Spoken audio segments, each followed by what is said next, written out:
반갑습니다. 반갑습니다. 반갑습니다. 미래학교가 오픈됐습니다. 그동안 잘 지내셨죠? 예. 네. 오늘은 어떤 수업을 하게 되죠? 네. 오늘은 지난번에 우리들을 전부 다 이렇게 밀리터리 밀떡의 세계로 입덕을 시켜주신 우리 교수님 기억나시죠? 네, 예. 양호 교수님. 그때는 우리가 이제 한반도를 중심으로 해서 군사, 안보 전략에 대해서 우리가 공부를 했잖아요. 근데 오늘은 조금 더 디테일하게 구체적으로 그 무기에 대해서 오늘 집중적으로 한번 파헤치는 그런 시간을 가지게 됐습니다. 저 같은 경우는 따로 제가 군사 분야에 재직하지 않은 이상은, 전문가가 아닌 이상은 이 모를 수밖에 없는데 저번에 강의를 듣고 나서 이쪽 분야에 대한 관심이 생기더라고요. 그리고 우리나라는 어떤 무기를 갖고 있는지, 또 북한은 어떤지 그런 것도 궁금하고, 네. 그래서 재밌을 것 같아요. 그래서 우리 오늘 지난번에 양호 교수님을 다시 한 번 더 이 자리에 모셔보도록 하겠습니다. 많이 기대되시죠? 네. 네. 저렇게 이번에는 무기에 대해서 우리의 밀리터리의 밀떡 세계에 입덕시켜 주실 우리 양호 교수님을 한번 모셔보도록 하겠습니다. 교수님 나와주세요.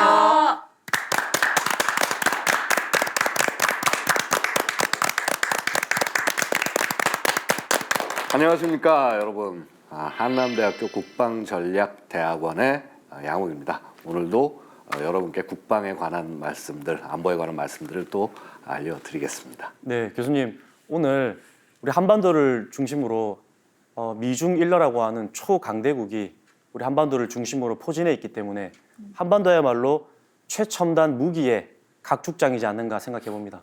그래서 오늘 이 무기에 대해서 교수님께서 저희들에게 아주 그냥 화끈하게 궁금증을 다 해소해 주실 거라 믿고 예. 큰 박수로 우리 교수님 한번 경청하도록 하겠습니다.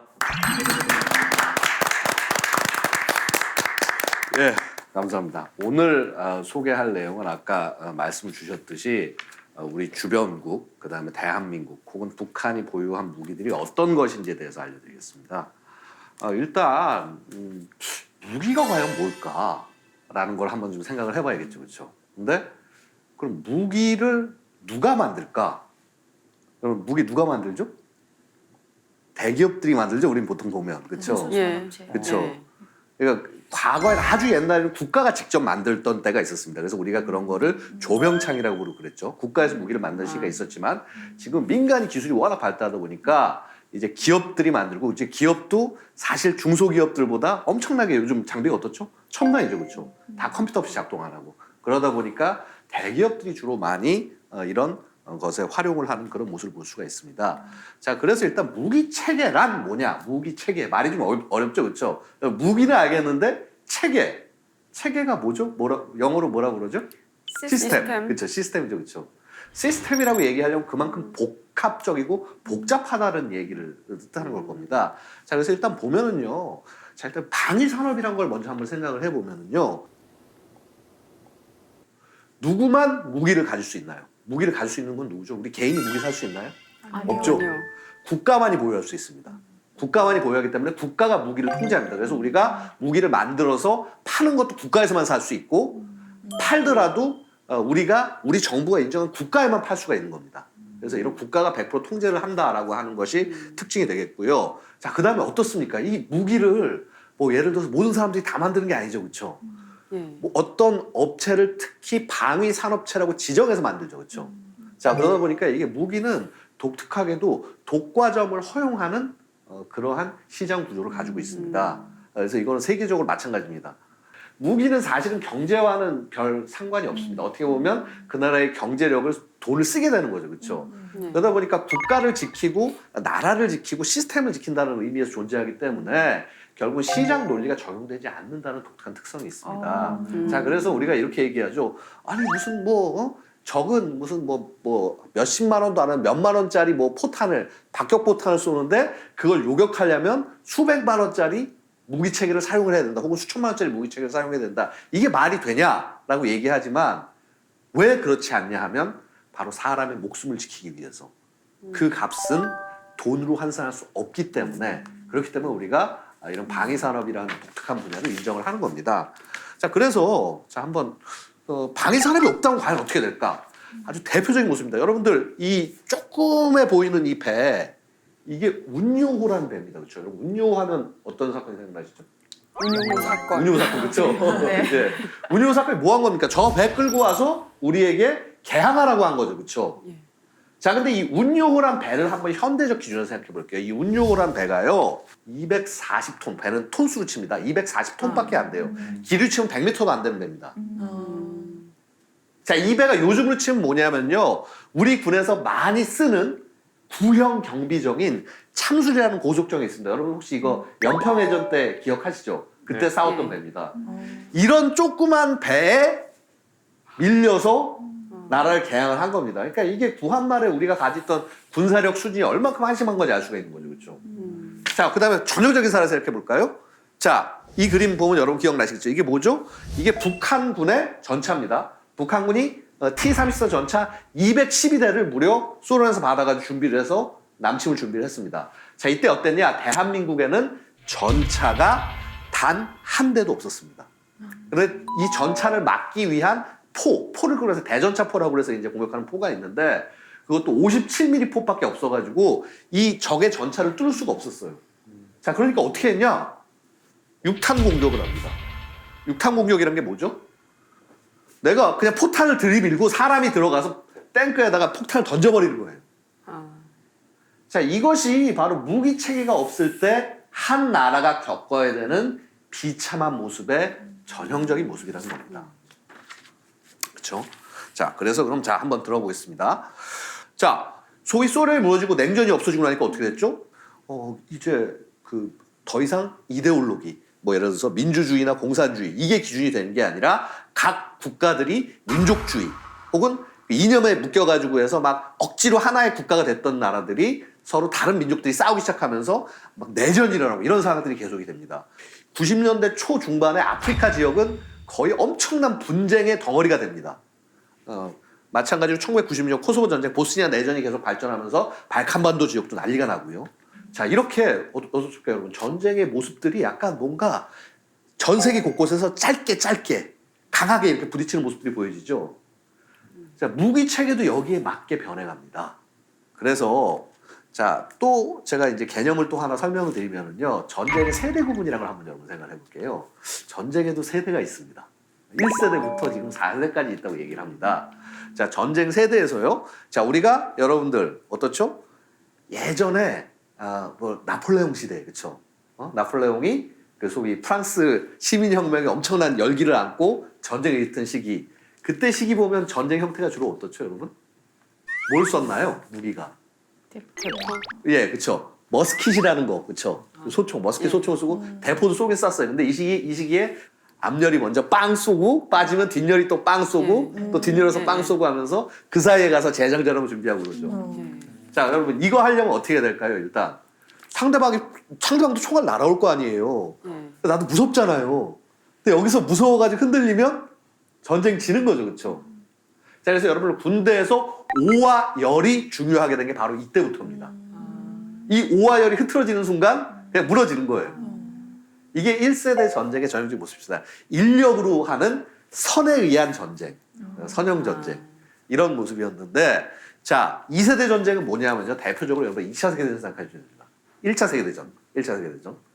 1차 세계대전 여러분 어땠죠? 여러분 1차 세계대전 하면 떠오르는 이미지가 뭐죠?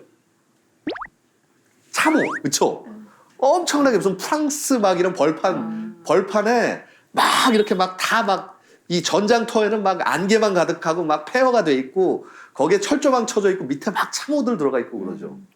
이게 뭐냐 하면은 화력이 엄청나게 발전했는데 기동수단이 없다 보니까 어떻게 되냐면 참호 파고 서로 밑에 숨어가지고 계속 쏘는 거예요. 자, 그런데 이렇게 하다 보니까 어떻게 됐냐면 전쟁이 너무 소모적이죠, 그렇죠? 이게 프랑스에서는 젊은 세대 한 세대가 없어졌다고 표현을 해요. 엄청나게 많은 인원들이 죽고 사라지다 보니까 자, 어떻게 됐느냐? 자, 이러면 안 되겠다. 그래서 1차 세계대전 마지막 정도에 등장한 수단들 중에서 전차라는 게 등장하죠, 그렇죠? 그래서 이런 막 참호나 이런 거 뚫고 지나가는 그런 기동수단이 점점 등장하기 시작합니다. 그리고 그런 기동수단이 전형적으로 자리 잡은 것이 바로 3세대 전쟁이라고 그러고 대표적인 게 자, 2차 세계대전 이후부터 지금까지의 전쟁들의 상당 부분이 이런 3세대 전쟁에 해당을 합니다. 그래서 막 전차들이 막 기동하고 막 전투기들이 날아다니고 하면서 이렇게 전장을 압도하고 속력으로 막 공격하고 이런 것이 이제 모습인데, 자, 여기까지 알겠어요. 그렇죠? 근데 갑자기 4세대 전쟁이 푹 튀어나오네. 그렇죠? 4세대 전쟁은 뭘까요? 4세대 전쟁은 약간 1세대, 3세대 전쟁과 좀 다른 모습인데 뭐냐면은요. 자, 대표적으로 전쟁이 일어났는데, 우리가 전쟁이 일어나면 주로 어디서 일어나죠? 국가의 접경 지역이나 무슨 어떤 점령지 이런 데서 일어나죠. 그렇죠? 근데 그게 아니라 국가 내부에서 전쟁이 일어나는 거예요. 뭐냐 하면 그 전선과 후방이 구분이 되지 않는, 전방과 후방이 없는 그런 전쟁 형태. 그래서 사실 어떻게 보면 최근에 냉전 이후에 일어나는 전쟁의 형태는 4세대 전쟁 형태에 가깝다고 표현을 할 수가 있습니다. 그렇죠? 대부분 내전 상황들이 많고, 그러니까 이런 거에 개입하는 경우들이 굉장히 많죠. 그렇죠? 자, 그래서 자, 이런 전쟁의 시기마다 그래서 무기 체계들의 발전들이 틀려진다는 거예요. 자, 대표적으로 통신의 예만 하나 보면은요. 자, 1세대 전쟁 때 통신 수단이 뭐였겠습니까? 전력이죠. 그렇죠? 말 타고 가야죠. 전력이. 그렇죠? 자, 혹은 조금 발전하면 이제 뭐 깃발 갖고 수신호하고 막 이런 걸 거예요. 그렇죠? 자, 근데 자, 2세대 전쟁 시기만 돼도 어떠냐 하면은 자, 이제 본격적으로 이런 관측을 위한 장비들이 등장합니다. 자, 대표적으로 뭐냐면 2세대 전쟁, 1차 세계대전이라고 그랬죠. 1차 세계대전 때부터 최초로 쓰이게 된 무기체계가 있습니다. 항공기. 항공기. 근데 항공기로 자, 물론 공중 전도했지만 항공기를 제일 처음에 뭘 썼냐면 적군이 어디서 오지? 관측용. 그 다음에 어떻게 하죠? 관측을 하다 이제 적이 보이니까 포탄을 막 손으로 떨구기 시작하죠. 그렇죠? 처음에는. 그러다가 이제 나중에 이제 안에서 비행기 안에서 떨구게 되고. 자, 이런 식으로. 자, 그리고 이 시기 때만 해도 전보라는 건 존재했어요. 무선 통신이 본격화되지 않았지만 전보는 필수였습니다. 그래서 항공기가 위에 올라가서 막 전신 같은 거, 몰수보 같은 걸 통해 가지고 해서 야, 지금 어디에 몇 명이 오고 있어. 따따따따 하면서 이렇게 보내는 거죠. 그렇죠? 자, 이렇게 가능했는데 자, 소위 3세대 전쟁 시기가 되면은 자, 이제 무선 통신이 되죠. 그렇죠? 완전히 시기가 틀어지는 겁니다. 자, 요즘은 어떻죠? 네트워크죠. 인터넷이죠. 응? 엄청나게 많은 데이터 정보를 그냥 1초에 쑥 보낼 수 있어요. 그렇죠? 심지어 영상 정보를 보낼 수 있어. 내가 보고 있는 거를 데이터를 저쪽에 보낼 수 있어. 자, 이렇게 세상이 바뀌어 나간다는 겁니다. 자, 그러다 보니까 이런 능력을 바탕으로 해서 뭐가 되냐면요. 이렇게 되는 거죠. 자, 뭔가 공격을 해야 돼. 공격을 해야 되는데 이제 예전에는 야, 제가 어디에 있었고 어디에 있으니까 미사일 어디로 쏴? 하면서 좌표를 하나하나 입으로 불러줬죠. 자, 그랬더니 조금 발전하니까 이제 그걸 GPS 같은 게 나오니까 자, 이 GPS 좌표 여기니까 여기에 떨궈줘 하면서 이렇게 딱 집어넣고 해요. 근데 지금은 더 발전해서 뭐냐면 야, GPS만 갖고 부족하니까 GPS 위치도 넣어주고 자, 미리 목표 지점 찍었던 사진을 미사일에 입력시켜 놓습니다. 그럼 날라오면서 매치를 시켜요, 영상을. 그렇죠? 그 다음에 심지어는 날아가는 영상을 계속 실시간으로 보여주면서 야, 여기 떨어지는 거 맞아? 하면서 쏘는 사람한테 보여줍니다. 그러니까 이게 엄청나게 정밀해지는 거예요. 자, 게다가 또 놀라운 건 여러분들 무인 무기체계가 증가했죠. 그렇죠? 무인. 그래서 여러분들 대표적으로 하면 우리 뭐 영화 같은 데 보면 그러잖아요. 그 무슨 뭐 프레데터 같은 데 보면 막 로봇가 나와가지고 막 사람들을 막 쏴 죽이고 막 이러고 하죠.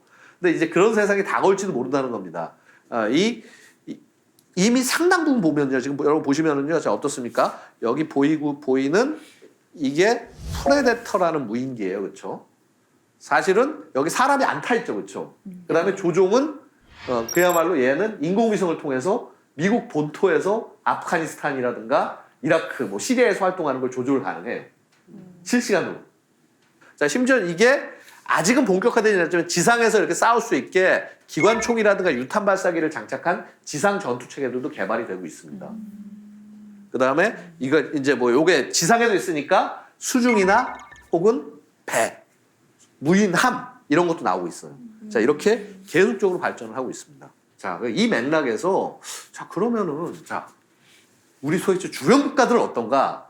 일단 한번 그냥 규모로 한번 보겠습니다. 우리 지난번에 설명했지만은 자, 미국은 지금 뭐 예를 들어서 그 150만 정도라고 얘기하는데 이것보다 더 줄어가고 있습니다. 사실은. 그래서 육군이 한 뭐 60여만 정도, 60만이 좀 넘고요. 그 다음에 해군이 한 30만 정도.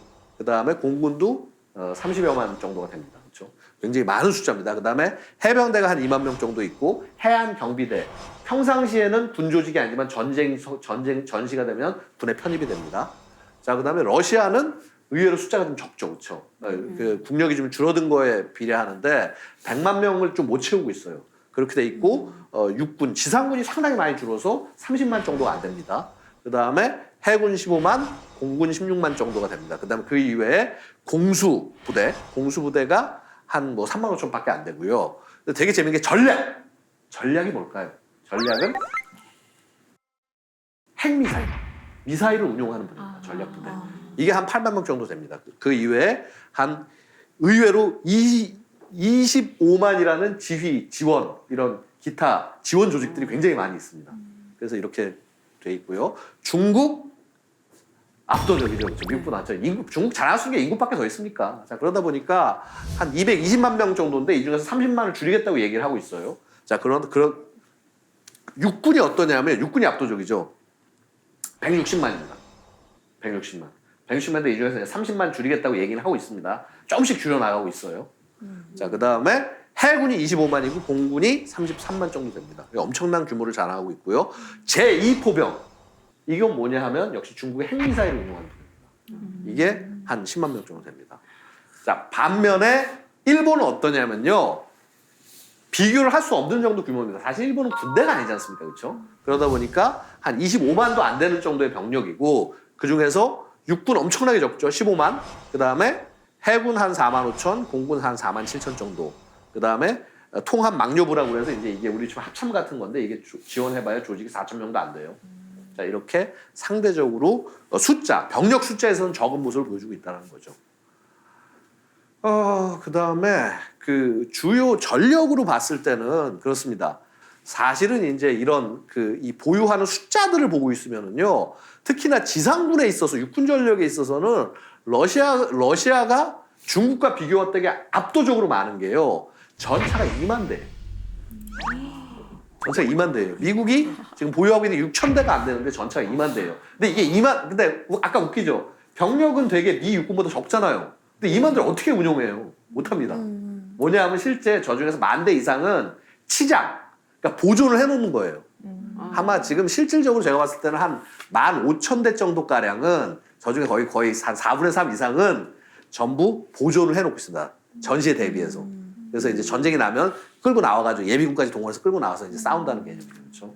특히나 되게 재밌는 거는 이 우리 대포, 그렇죠? 야포. 이 포에서 차이가 나는 게 미국은 이렇게 합쳐봐야 포들이 뭐 이렇게 뭐 자주포, 견인포, 뭐 다연장포 해가지고 해봐야 2,000대가 안 되는 수준인데, 자, 미국이 견인포가 2,000문이 안 되는 1,800문인데 12,000문이에요. 와. 그 다음에 자주포, 여기는 1,500밖에 없는데 거의 6,000에 가까워요. 자, 이런 식으로 뭐냐면요. 이 과거에 공산권 국가들이 포병 전력을 엄청나게 중시하다 보니까 포병에서 엄청나게 많은 숫자를 갖고 있습니다. 이게 뭘 의미하냐면요. 중국도 그렇고요. 북한도 그렇다는 거예요.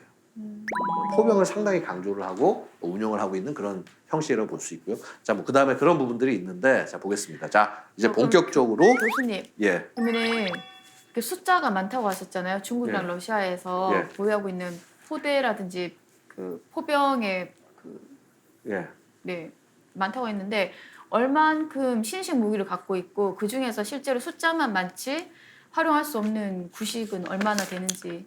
굉장히 날카로운 질문인데 사실은 저 숫자에 거의 한 70% 이상 정도가 네. 거의 사실 구형의 무기였어요. 처음에는 엄청나게 그 정도가 심했고 그래서 사실은 미국이 무시한 적이 있어요. 러시아라든가 중국을 니들 가져봐야 구형 갖고 있지. 근데 이게 2000년대 들어서 확 바뀝니다. 러시아가 2008년부터 본격적으로 국방 개혁을 시작을 했고요. 뭐 중국은 이미 2000년대 초반부터 엄청나게 돈을 많이 들기 시작해서 지금 거의 장비에 거의 제가 볼 때 뭐 한 50%까지는 아니지만 거의 한 그 정도 되게 상당 부분 현대화시키고 낡은 것들을 도태시키고 있어요. 그래서 체질이 급격히 현대화하고 있는 그런 모습을 볼 수가 있습니다. 자, 그래서 사실은 미국이 위기감을 느끼는 게 그런 모습들이 이제 현대화한 중국과 러시아의 무기 체계가 지금 이제 어느 정도 자리를 잡은 것을 확인을 했기 때문에 미국이 상당 부분 위협으로 느끼고 있다는 것이죠. 네. 자, 그러면은 본격적으로 지상 무기로 들어가 보도록 하겠습니다. 자, 지상 무기. 그렇죠? 자, 지상 무기. 지상 무기에서 대표적인 것은요. 자, 보고 있으면은요. 자, 일단 이 화력 무기 체계라는 게 있어요. 화력 무기 체계. 자, 총 얘기하는 총. 그렇죠? 자, 그래서 뭐 권총부터 시작해서 자, 소총 있죠. 그렇죠? 그다음에 기관총 있습니다. 기관총. 기관총은 분대에서 쓰는 것도 있고 아니면 소대를 위해서 쓰는 것도 있고 굉장히 여러 가지 것들의 기관총이 있어요. 경기관총이 있고 중기관총이 있고 그렇습니다. 자, 그다음에 요즘 이제 많이 쓰는 게 이제 저격총들이 이제 의외로 좀 많이 쓰이기 시작을 해요. 그래서 우리 군도 과거까지는 저격총 활용을 잘 안 하다가 요즘 굉장히 활용을 잘하고 있습니다. 자, 그 다음에 이제 대전차 미사일이 있죠, 그렇죠? 대전차 로켓이 있죠. 자, 로켓이 있고 그 다음에 무반동포라는 것도 있습니다, 그렇죠? 얘는 뭐냐 하면은 어떻게 보면 전차를 잡는 건 비슷한데 얘는 로켓탄을 쏘는 거고 얘는 어떻게 보면 커다란 총탄을 쏘는 거다라고 생각하시면 됩니다. 자, 그 다음에 로켓이 아니라 미사일, 유도가 되는 미사일도 있습니다. 그래서 토우와 같이 유도 방식도 있고 현궁처럼 선이 없이 발사되는 이런 미사일. 요건 전차를 잡는 겁니다. 그러니까 파괴력이 엄청나겠죠. 전차를 잡으려면. 자, 그 다음에 유탄 발사기라는 게 있죠, 그렇죠? 그래서 마치 수류탄 우리가 예전에 손으로 던졌지만 어떻죠? 사람이 손으로 던지면 한계가 있죠. 못 던지는 사람 바로 요 앞에 떨어질 거 아니에요. 큰일 나죠, 그렇죠? 네. 그래서 최소한 15m 이상 날아갔을 때 격발이 시작이 되는 유탄 발사기라는 게 있습니다. 자, 그다음에 그 위에 자, 우리 지상에 끌고 가는 이제 그 야포, 견인포, 그렇죠? 얘는 혼자 못 다니죠, 그렇죠? 엄청나게 트럭 뒤에 딱 꼽아가지고 쭉 끌고 다녀야죠, 그렇죠? 이런 견인포가 있고 그다음에 자주포. 그게 아니라 이제 트럭 같은 데, 그러니까 이 전차 같은 모양이지만 그 위에다 포를 올려놓고 돌리면서 쏴서 기동하면 쏠 수 있게 하는 게 있습니다. 그러니까 아무래도 이쪽이 훨씬 더 편하겠죠, 얘보다. 이 견인포를 끌고 다니려고 하려면 무게도 무거울 뿐만 아니라 뭐 이제 포를 땅에다가 박아야 돼요, 또. 흔들리지 않게. 중심도 자꾸 막 난리가 납니다, 얘 한번 운용하려면. 그래서 거의 한 뭐 2배까지는 아니지만 거의 굉장히 많은 인원이 견인포 운용에는 사용이 된다는 거죠, 그렇죠? 자, 그래서 이런 활용 무기라는 게 있고요. 자, 그다음 기동 무기. 기동 무기라는 건 뭐냐면 자, 보시다시피 움직이는 무기입니다, 그렇죠? 종류도 굉장히 다양해요, 그렇죠? 자, 보면은 자, 장갑차라는 게 있습니다. 장갑차, 그렇죠? 장갑차. 저게 바퀴가 달린 차륜형이 있고요. 그다음에 궤도로 된 궤도형이 있습니다. 그래서 차륜형은 도로 위에서 굉장히 빨리 달려나가죠. 궤도형은 막 산이나 이런 안 좋은 지형도 막 극복하면서 다닐 수가 있죠. 자, 그리고 또 한 가지 좀 차이가 요건 병력 수송 장갑차인데 이 위에 좀 커다란 포탑을 자주적으로 돌아가는 포탑을 달면은요, 걔는 보병 전투차라고 그래요. 그래서 뭐냐면 그 포탑이 가동을 하면서 직접 적을 파괴하면서 전투를 하는 거예요. 일선에 나가서. 자, 요런 것이 있고요. 자, 그 다음에 대표적으로 여러분 험비라고 해서 그렇죠. 왜 막 이렇게 막 굉장히 큰 막 무슨 그 SUV 큰 거 같은 그런 건데, 자, 얘도 나름 방탄을 갖고 요즘은 이제 전쟁터에서도 나가서 싸울 수 있게 그렇게 바뀌고 있습니다. 자, 그 다음에 대표적인 게 뭐죠? 전차죠, 그렇죠? 전차가 그 나라를 상징하는 굉장히 대표적인 무기 체계들로 자리를 잡습니다. 자, 그래서 전차를 보고 있으면은 자, 이게 미군의 M1 전차고 이제 이게 러시아의 T-90 전차고 레오파드 2라고 해서 독일, 유럽에서 많이 쓰는 전차인데, 자, 이러한 전차들이 이 지상 공격 전력의 대표적인 상징으로 보여집니다. 그렇죠? 자, 그다음에 재밌는 건 방공 무기인데요. 방공 무기라고 하는 건 보시면 아시다시피, 그렇죠? 뭔가 날아오는 적의 전투기나 혹은 미사일을 요격하는 걸 방공 무기라고 합니다. 그렇죠? 방공 무기 중에 대표적인 게 여러분들 잘 보신 게 페이트리어트죠. 페이트리어트라고 그래서 얘는 탄도 미사일, 스커드 같은 탄도 미사일을 막기 위해서 있는 굉장히 좀 발전된 존재입니다. 그 다음에 혹은 사드나 에로 3 같은 좀 더 멀리서 날아오는 미사일을 막는 이런 미사일도 있고요. 근데 단순히 미사일만 막는 게 아니라 기본적으로 얘들은 전투기들도 요격할 수가 있어요. 날아오는 전투기도. 자, 미사일보다 사실은 미사일이 전투기보다 훨씬 빠릅니다. 미사일이 떨어질 때는요, 탄도미사일 떨어질 때는 속력이 마하 5에서 6 정도예요. 전투기가 아무리 빨라봐야 마하 3까지 가는 게 거의 없습니다. 마하 2점 몇 정도예요. 그래서 사실은 탄도 미사일을 잡을 수 있으면 전투기는 충분히 잡죠.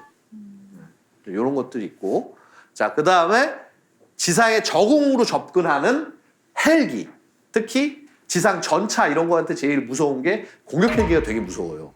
그래서 그런 것들을 막기 위해서 같이 기동하면서 쫓아다니는 게 대공 자주포.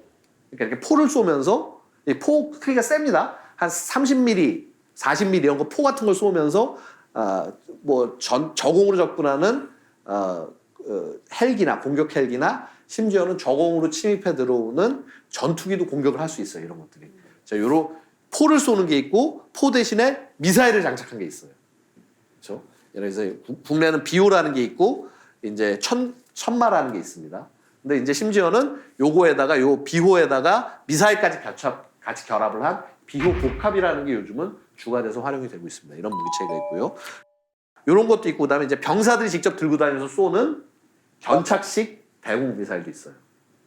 그래서 사실 저거는 되게 위험한 게 테러범들 손에 잘못 넘어가면 어떻게 했죠? 여객기를 지나가는 거 저걸로 해서 빵 쏘면은 뭐 여객기 그냥 추락합니다. 그래서 굉장히 어떻게 보면 위험한 무기체계예요. 그래서 이제 북한이나 이런 나라들이 혹시 테러범한테 이거 팔까봐 굉장히 전 세계에서 주의를 하고 있습니다. 그리고 이제 요런 대공포, 요거는 이제 땅에다 고정시켜 놓은 방식이죠. 아주 옛날 방식이죠. 그렇죠? 자, 이런 식의 무기들을 방공 무기 체계라고 하고 이건 기본적으로는 지상에서 운용을 합니다. 자, 그런데 제가 이제 한 가지 좀 말씀드리는 게, 자, 지금 이제 뭐 무기 체계 말씀드렸는데, 야, 좋다, 좋은데 한국이란 나라의 무기 체계는 도대체 어느 정도 능력을 가진 거야? 야, 한국이랑 대한민국 나라가 어느 정도 능력이 있는 거야? 이 주변국과 비교했을 때 궁금하시죠, 그렇죠? 그래서 되게 우리가 약할 거다라고 생각을 하는데 그렇지가 않은 게요. 사실은 이제 이 전차의 세대 구분과 이 능력을 좀 연결을 시켜드리고자 합니다. 자, 뭐냐면요, 전차라는 것도 이제 한국 전쟁 이후 시기부터 세대 구분을 하는데 1세대, 2세대, 3세대, 지금 3.5세대까지 나왔습니다. 근데 이게 뭐냐면 1세대는 한마디로 그야말로 그냥 깡통이에요.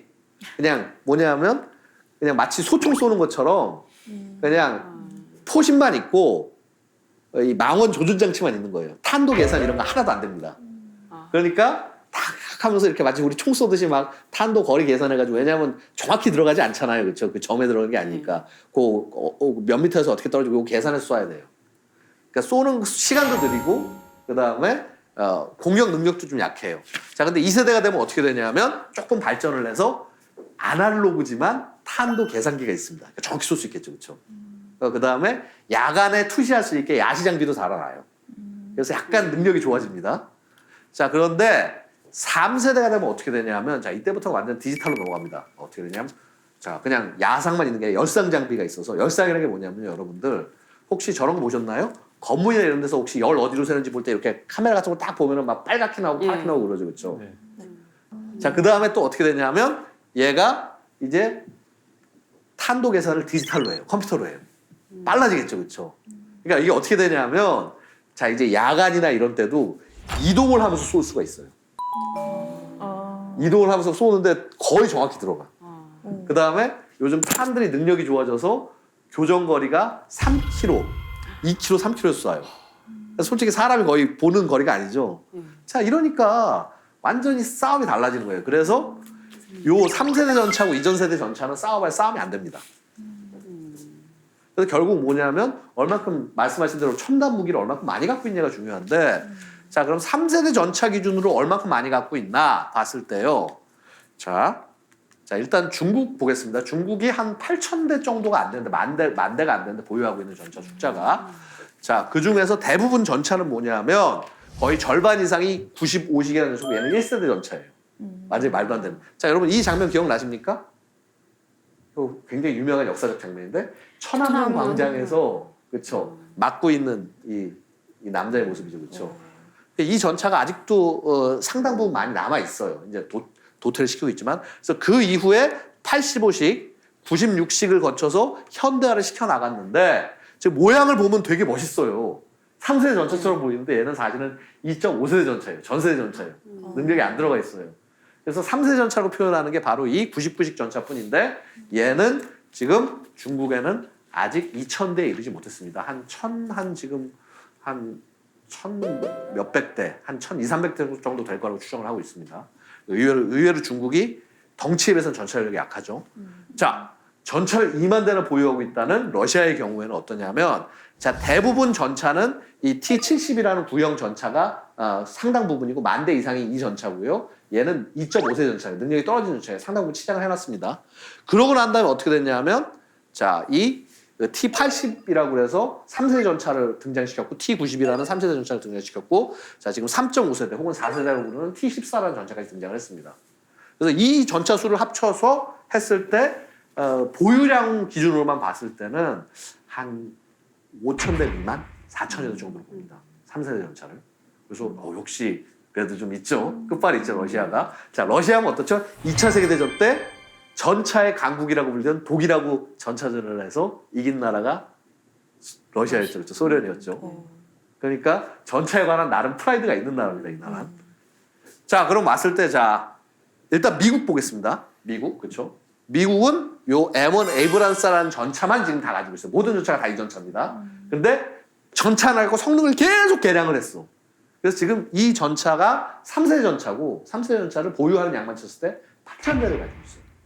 세계 1위죠, 그러니까. 세계 넘버원입니다.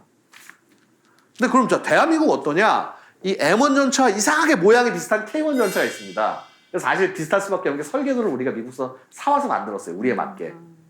네, 만들었는데, 자, 요 전차가 우리가 1,500대가 있습니다. 1,500대가 있어요. 자, 그 다음에 요 K2 흑표라고 해서 신형 전차 요거 한 200대 지금 200대 만들고 있습니다. 자, 그럼 우리 합쳐서 뭐 1,700대 좀 있죠. 그럼 지금 제가 이 나열한 국가를 얘기해볼게요. 미국 8,000대, 세계 1위. 그렇죠? 러시아 4,000대, 5,000대 좀 안 돼서 2위. 3위 누굽니까? 중국 아까 제가 1,200여 대밖에 안 된다고. 아, 3위가 우리나라. 네, 3위 우리나라예요. 1,700여 대나 있어. 근데 구형 전차 수가 조금 그래도 많아요. 한 1,000대 정도, 1,000대 좀 못 되게 구형 전차가 있는 거죠, 우리가. 그래서 걔를 좀 바꿔줘야 되는데, 그럼 야, 우리가 왜 바꿔야 되냐? 왜냐하면 사실은 지금 북한이 갖고 있는 전차 수가 거의 그 5,000대는 좀 안 되는 한 4,500여 대 정도 예상하고 있어요. 숫자가 많아요. 그래서 그 많은 숫자를 다 격파를 하려면 일단 우리가 절반 정도는 우수한 전차지만 아무리 세대가 높은 전차지만 절반 정도는 갖고 있어야 된다는 거죠. 그래서 그런 차이가 있습니다. 교수님, 자, 예. 그러면 이제 무기 체계가 이렇게 발전할수록 현대전에서는 이제 전차가 생존하기가 과거보다 힘들 것 같은데 네. 우리 전차의 생존 능력은 어느 정도인지 궁금합니다. 자, 전차의 생존 능력을 얘기할 때는 보통 이제 두 가지 얘기하는데 전차 장갑이 굉장히 중요해요. 그 60톤 이 전차 무게의 한 대략 60% 정도가 장갑이에요. 그러니까 60톤 전차면 36톤이 다 장갑이에요. 왜 이렇게 두껍게 36톤의 장갑을 갖고 있냐? 적이 포로 공격하고 뭐로 공격하고 막으려고 일단 장갑을 갖고 있는 거예요. 근데 장갑도 그냥 쇠로만 만들어진 게 아니라 그 안에 마치 우리 방탄조끼처럼 막 복합 소재 같은 거 막 그런 것들 안에 집어넣어가지고 해서 만든 초밤 장갑이라는 게 있고 또 거기만 끝나는 게 아니라 그 위에 증가 장갑이라는 걸 붙입니다. 그래서 장갑 위에 또 장갑을 붙여서 혹시라도 얘가 깨져도 안에 장갑이 막을 수 있게 해놓고요. 자, 그 다음에 이 밖에 있는 장갑도 요즘은 반응 장갑이라고 그래서 적의 포탄이 날아서 딱 하면 여기서 같이 터져요. 폭약이 장착돼 있다가. 그래서 폭약의 힘을 상쇄시켜버리고 이렇게. 자, 그런 식의 것들이 나오고요. 요즘은 더욱더 발전해서 뭐가 있냐면 능동 방어 시스템이라는 게 있는데 적의 대전차 미사일이 계속 날아오잖아요. 그럼 어쨌건 내가 직접 맞으면 아무리 반응 장갑이 있어도 약해질 거 아니에요. 뭐 어떻게 하냐면 여기서 있다가 그 미사일을 향해서 혹은 포탄을 향해서 무언가를 쏩니다. 금속 물체 같은 걸 쏴요. 맞춰. 그래서 얘가 이 전차에 닿기 전에 밖에서 터트려버려요.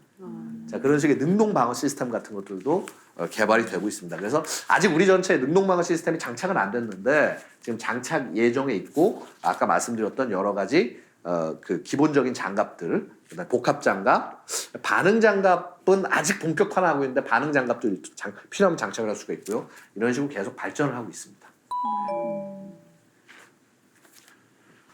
교수님, 예. 그러면 이제 북한이 이제 전차를 사실 이제 많이 갖고 있으면은 이제 그거에 대항하기 위해서 우리나라가 이제 공격 헬기를 많이 보유하고 있다고 네, 이제 예, 알고 맞습니다. 있는데 예. 그럼 또 이제 우리나라의 공격 헬기에 대항하기 위해서 북한이 준비하고 있는 무기가 있나요? 예, 물론입니다. 그건 우리도 마찬가지로 적의 공격 헬기에 대해서 준비를 하고 있고요. 자, 기본적으로 아까 보여줬던 대공 미사일, 그러니까 그 방공 무기라고 아까 보여드렸죠. 예. 그 중에서 보여드렸던 아까 맨패드라고 그랬던 이런 거, 이렇게 전착하고 쏘는 형식. 아, 요거를 북한은 화승총이라고 부릅니다. 그래서 이 화승총이라는 것들도 가지고 있고, 그 다음에 이렇게 이 장갑차 위에 미사일을 붙인 이동식 미사일 발사 차량도 같이 가지고 다닙니다. 그래서 이게 상당히 위협적이라고 생각을 할 수도 있는데, 근데 중요한 건 그게 아닙니다. 뭐냐면요, 아니 헬기가 이런 전차를 공격할 때는요, 보이는 데서 공격 안 합니다. 수킬로미터 밖에서 공격을 해요. 아, 거의 사람 눈으로 보이지 않는 곳에서 공격을 해요. 그래서 요즘은 이게 그러니까 사실 이거보다 더 중요한 거는 그런 헬기를 탐지할 수 있는 레이더를 장착을 해야 된다는 거예요. 그래서 사실은 이러한 장비들, 이런 이동식 장갑차는 이 소위 이제 이 대공 방공 임무를 하는 장갑차는 레이더를 달고 있기 때문에 제가 없으면은 이런 것도 다 소용없는 거예요. 아. 실제로 운영할 때는 그런 차이가 있습니다.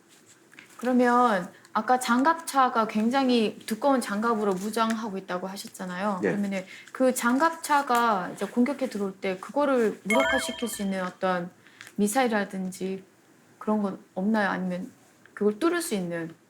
당연히 그거를 이제 뭐냐면 기본적으로요, 모든 전쟁이 마찬가지지 이게 창과 방패 싸움입니다. 그래서 처음 아까 말씀드렸지만은 그 이 소위 증가 장갑이란 게 들어요. 반응 장갑이란 게 왜 나왔냐면요, 애초에 처음에 이제 이 전차 장갑이 나올 때 이 적의 포탄을 튕겨내기만 하면 돼. 그러니까 전차는 어떠냐면요, 싸울 때 보통 어떻게 합니까? 등 돌리고 안 싸우잖아요, 그렇죠? 앞 보이고 싸우죠. 그래서 앞에 쪽 장갑하고 요 전면 장갑만 굉장히 강화를 해놔요.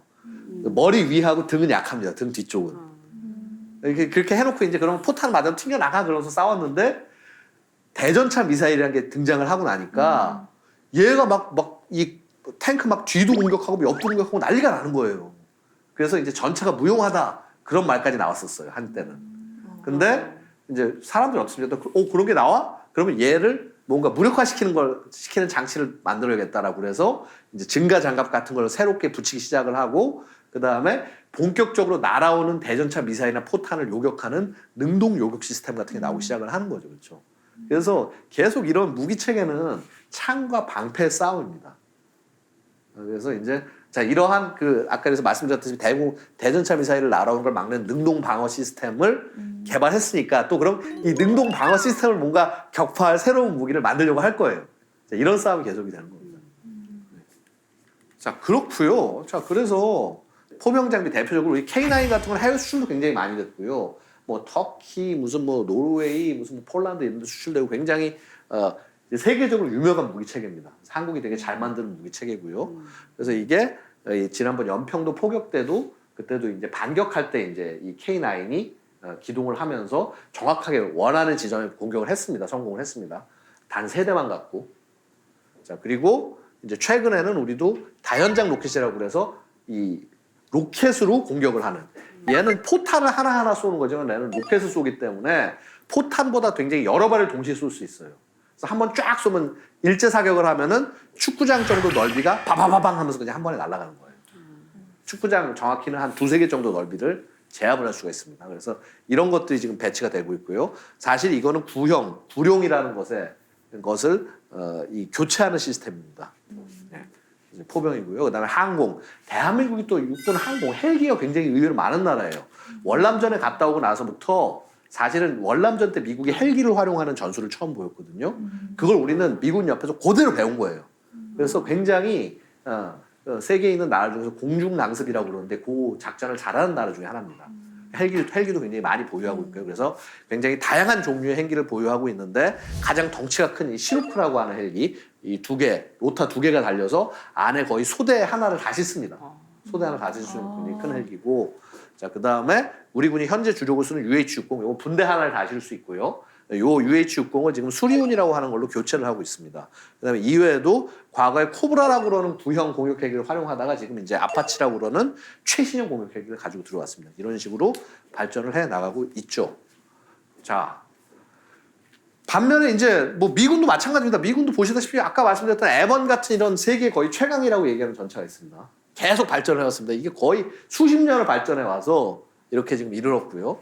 그 다음에 장갑차들 같은 경우도 브래들리라는 장갑차를 갖고 계속적으로 성능 개량을 통해서 계속 성적을 올려왔습니다. 그 다음에 이런 뭐라고 그럴까 이 MLRS 다연장 로켓 사실 이제 이것도 우리나라가 일부 도입을 했었고요.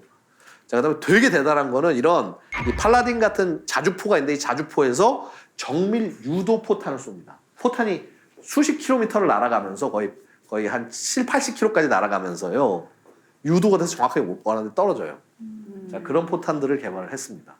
이런 식으로 자, 그다음에 요즘 하도 해외에서 이제 어땠죠? 4세대 전쟁이라고 그러죠. 그렇죠? 내전도 많고 이런 거 하다 보니까 지상에서 긴급하게 이동하기 위해서 스트라이커라고 그래서 이런 그 차륜형 바퀴가 달린 장갑차들도 주력으로 많이 쓰고 있습니다.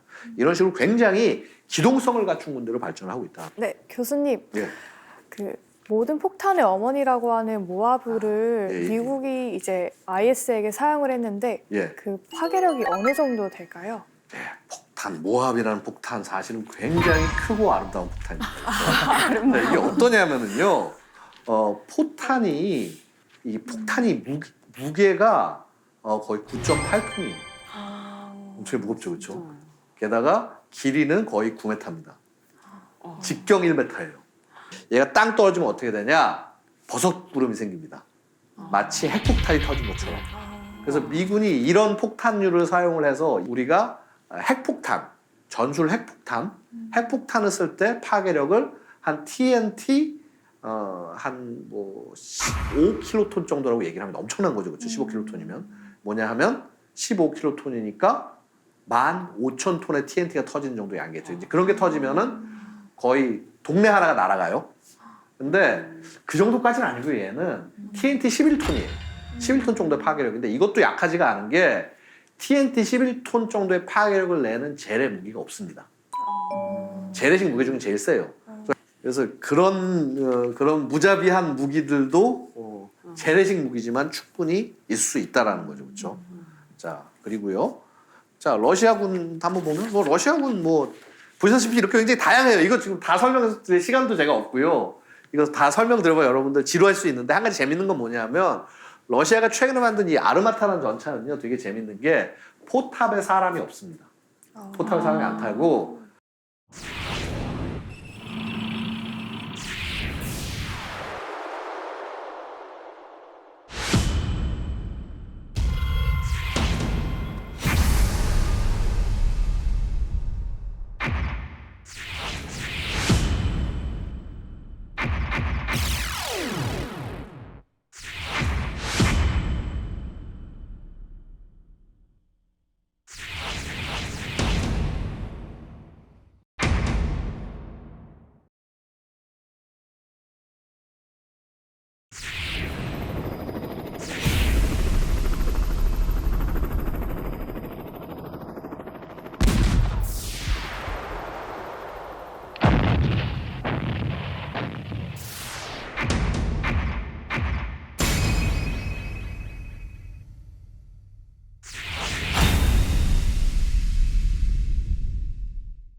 자, 이런 식으로 러시아군도 지금 엄청나게 현대화를 통해서 굉장히 새로운 무기 체계로 변해 나가고 있습니다. 근데 그것보다도 더 놀라운 속도로 빨리 변하고 있는 것 중에 하나가 중국입니다. 중국도요 보면은 아까 이제 뭐 숫자는 부족하지만 99식 전차들 수를 굉장히 많이 늘려 나가고 있고 그 다음에 예를 들어서 이런 장갑차들 같은 경우도 자 그냥 단순히 사람만 태우고 가는 게 아니라 위에 포를 달아서 전투를 할 수 있는 기능으로 계속적으로 바꿔 나가고 있습니다. 바꿔 나가고 있고 그 다음에 특히나 이런 이 다연장 로켓들과 결합을 해서 그래서 막강한 화력, 축구장 몇 개를 초토화시키는 전력들이 같이 움직이면서 공격을 해 나가면서 이렇게 이 능력을 키워나가고 있다는 거죠. 그렇죠? 그래서 중국도 가질 거는 지금 다 갖춰 나가고 있습니다. 이게 한 10년 전, 20년 전의 중국군을 생각하면은 상상도 할 수 없을 정도로 굉장히 현대화되어가고 있다는 거죠. 자, 이제 반면에 일본 같은 경우는 사실은 자잘자잘하게 정말 있을 거 다 있어요. 근데 문제는 뭐냐 하면은 자잘자잘하다는 거예요. 이 지상군 자체의 병력 규모가 크지가 않습니다. 근데 이제 문제는 이제 상륙하기 어렵게 일본은 대신에 이제 해군하고 공군에다가 굉장히 많은 투자를 한 거죠. 자기는 섬나라니까 여기에 투자를 많이 해봐 소용이 없다는 겁니다. 그래서 예를 들어서 전차를 만들어도 다른 나라보다 가볍게. 왜? 그러니까 가볍다는 거는 뭐죠? 장갑을 희생했다는 얘기죠. 그렇죠? 항공기나 이런 데 실어 배에 실어가지고 빨리 날르는 게 목표인 거예요. 그래서 각 나라는 그 나라 환경에 맞는 무기 체계를 만들어 나가는 겁니다.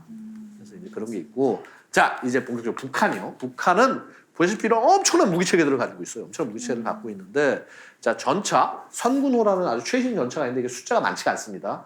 얘를 3세대로 볼 수도 있는데 얘가 그래봐야 200~300대가 안 될 거예요. 지금 저희가 추정하고 있기로는. 그렇고 이제 천마호라는 전차가 주가 되고요. 그다음에 PT-76 그래서 요거는 거의 장갑은 없는데 대신에 얘는 무리를 떠서 갈 수 있는 전차 같은 것도 갖고 있어요. 출국량용 전차예요. 이런 것도 가지고 있고, 그다음에 되게 얘들이 집중을 하고 있는 거는 이런 방사포라고 얘기하는 거 그렇죠. 여러 가지 그 다연장 로켓을 공격하는 거, 우리 연평도 때 공격을 했던 것과 같은 그런 122mm 포 같은 것들 신형들이 나오기 시작을 했고요. 자 그다음에 뭐 장갑차도 장갑차지만 자 정말 위협적인 거는 미사일 전력기. 특히 최근에 개발을 한 이 전술 미사일이라는 게 있습니다. 전술 미사일은 수백 킬로미터 이내를 공격하는 미사일을 전술 미사일이라고 하는데, 이것들을 지금 작년에 3개의 기종을 새롭게 선보이면서 능력을 과시를 했습니다. 그래서 이런 부분들이 굉장히 위협이다라고 얘기를 할 수가 있다는 거죠. 네, 그 교수님 그러면은 이제 북한의 무기 하면은 그 생화학 무기도 이제 빼놓을 수 없는데 그 잘 드러나지 않아서 핵무기보다 더 위협적이다라고 보는 사람도 있다고 했거든요. 예. 그래서 이제 북한군의 생화학 무기 규모가 어느 정도 되고 이제 공격 가능성이 얼마나 되는지, 그리고 우리가 그에 대한 대책이 어떻게 돼 있는지 궁금합니다. 네. 자, 생화학 무기를 한번 생각을 해볼게요. 생화학 무기라고 하는 거는 기본적으로 지금 이제 그 CWC, BWC라고 그래서 이 화학 무기 조약, 생물학 무기 조약으로 인해서 대부분 국가가 보유를 금지를 하고 있어요. 그리고 심지어는 특히 생물학 무기는요, BWC는 북한도 가입을 했어요. 가입을 했어 일단. 가입을 했고, 근데 화학 무기는 북한이 그 조약에 가입을 하지 않았습니다. 화학 무기는 대놓고 만들고 있고, 생물학 무기는 숨겨서 만들고 있다고 생각하시면 돼요. 자, 근데 이게 어땠냐면요, 화학 무기를 세계에서 가장 많이 갖고 있던 나라는 소련과 미국이었어요. 그래서 거의 뭐 한 뭐 10,000톤까지는 아니지만 한 9,000톤 이상의 화학 무기를 미국과 소련이 갖고 있다가 이제 러시아가 이제 러시아겠죠. 미국과 러시아가 갖고 있다가 이 소위 CWC가 본격적으로 발효가 되면서, 화학무기 금지 조약이 발효가 되면서 폐기하기 시작했어요. 우리도 가입했습니다. 우리도 가입해서 우리는 이미 2000년대 중반 때 다 없앴어요. 화학무기를 보유하고 있던 거를. 그리고 미국하고 러시아도 엄청나게 없애서 작년 기준으로 보니까 거의 90% 이상을 없앴어요. 궁극적으로 다 없앨 겁니다. 그 많은 양을 90% 없으니까 굉장히 많이 없앤 거죠. 자, 그런데 북한이 보유하거나 생산하고 있는 양, 특히 북한이 연간 생산할 수 있는 양을 2,500톤으로 판단을 합니다.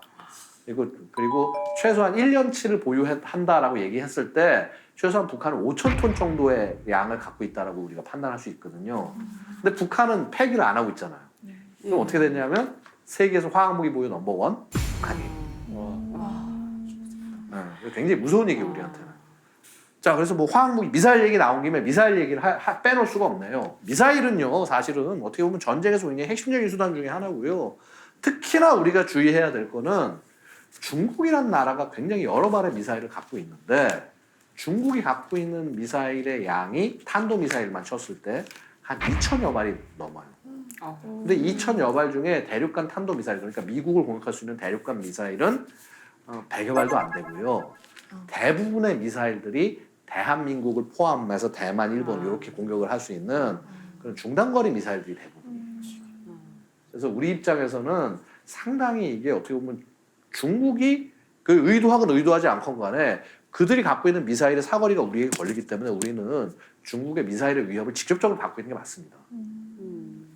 자, 그래서 굉장히 다양한 종류의 미사일이 있고요. 그래서 아까 말씀드렸듯이 제2 포병 부대라고 하는 것이 운영을 하다가 지금은 이제 여기가 전략부대라고 이제 별도로 군종으로 바뀌었어요. 과거엔 표본 부대로 부르다. 그러니까 뭐냐면 자, 우리 핵보유 국가라서 본격적으로 더 많이 할 거야. 그리고 뭐냐면 이 미사일들의 궁극적 목표는 여기 핵을 탑재하는 거죠. 그렇죠? 핵을 탑재할 수 있습니다. 그러니까 사실은 이미 우리는 뭐 그 냉전 시절부터도 어떻게 보면 중국의 핵 미사일 위협에도 노출되어 있었던 거예요. 그래서 이런 부분들을 생각을 해야 되고 그래서 뭐 이런 미사일 전력 중에 여러 가지가 있는데 되게 재밌는 거는 이 DF-15나 21 이 시리즈들이 이 SRBM, IRBM이라고 SRBM은 단거리 탄도미사일, IRBM은 중거리 탄도미사일 얘기하는데 이 미사일들이 재밌는 거는요. 이게 단순히 지상에만 공격을 쓸 수 있는 게 아니라 해상으로 쓸 수가 있어요. 왜 바다 위로 왜 쏴? 생각할 때는 뭐냐면 보통 뭐죠? 이런 뭐 중국이 전쟁을 일으켜서 뭐 예를 들어서 만약에 대만을 침공을 한다거나 뭐 일본을 침공한다거나 그럴 때 누가 와서 막아줄까요? 미국이 막겠죠, 그렇죠? 근데 미국은 엄청나게 많은 항모와 해상 전력을 갖고 있는데 중국은 해군력이 조금 부족해요, 미국에 비해서. 숫자는 많고 이제 배는 많다고 하지만 능력 자체가 부족하니까 이거 어떻게 해야겠어요? 저 항모 함대를 미군의 대함대를 자기들이 직접 출격해서 공격하는 게 아니라 핵미사일을 쏴서 공격을 하겠다. 이런 굉장히 어떻게 보면 말도 안 되는 저 공해상에 핵미사일 쏴가지고 적 해군을 없앤다고 하는 건 이거는 냉전 한참 때나 가능한 생각인데 그런 것들을 기반에 깔고 전력을 키워나가고 있다는 거죠. 교수님, 중국은 미국에 대항해서 반접근 거부 전략이라는 이제 전략 체계를 가지고 있다고 들었는데요. 그럼 이제 반접근 거부 전략이라는 게 구체적으로 어떤 건가요? 예. 이게 영어로 얘기가 직역한 건데 이제 A2A라고 얘기합니다. 그래서 뭐냐면 anti-access 그다음에 area denial.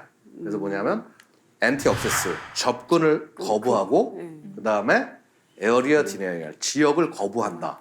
약간 지역 거부는 무슨 말인지 모르겠죠. 그러니까 뭐냐면 이겁니다. 아까 말씀드렸다시피 중국은 미국에 비해서 해군 전력 부족하고 공군기, 항공기 능력도 부족합니다. 자, 그런데 어떻게 해야죠? 해군은 바다 위를 건너와야 되고요. 공군은 공격해 들어오려면 어쨌거나 공군 기지에서 떠야 돼요. 근데 특히 북한에게 위협이 되는 공군 기지들은 다 이 아시아권 권역 안에 있는 공군 기지겠죠. 일본까지 전부 포함해서 사실 주한미군도 포함이 됩니다. 그렇죠? 그래서 이런 기지들을 미사일 공격으로 해서 기지를 다 초토화 시켜놓고 그럼 당장 이 근처에서 공군이 못 날아오겠죠, 그렇죠? 그 다음에 뭐 예를 들어서 칠함대나 이런 데서 출발하는 항모들이나 엄청난 이 함정군을 파악한 다음에 여기에 핵미사일 쏴서 다 없애버리고 이게 바로 A2AD의 가장 핵심적인 전략이라는 거죠. 네, 교수님. 네, 미사일 방어 체계를 무력화시키는 뭐 극초음속 탄도 미사일이라고 그게 앞으로 미래 전쟁의 새로운 뭐 게임 체인저로 예. 뭐 이렇게 부상하고 있는데 극초음속 탄도 미사일이 뭐 얼마나 무섭습니까? 사실 이렇습니다. 이제 미사일 자체가 사실 우리가 무서운 게 사실 순항 미사일보다 탄도 미사일이 무섭고요. 탄도 미사일보다 극초음속 미사일이 무섭습니다. 그러니까 이게 왜 그러냐면